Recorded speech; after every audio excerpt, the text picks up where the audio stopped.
ಓಹೋ ಹಾಯ್, ಹೇಗಿದ್ದೀರಾ ಸರ್? ಚೆನ್ನಾಗಿದ್ದೀರಾ? Congratulations. Thank you thank you.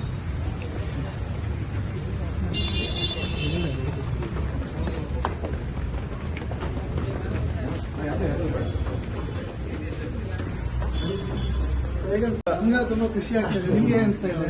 ನನಗೆ ಸಖತ್ ಖುಷಿ ಆಗ್ತಿದೆ. ನನಗೆ ಸುಮಾರು ಜನ ನನ್ನ ಫ್ಯಾನ್ಸ್ ಎಲ್ಲ ಸಪೋರ್ಟ್ ಮಾಡಿದ್ರು.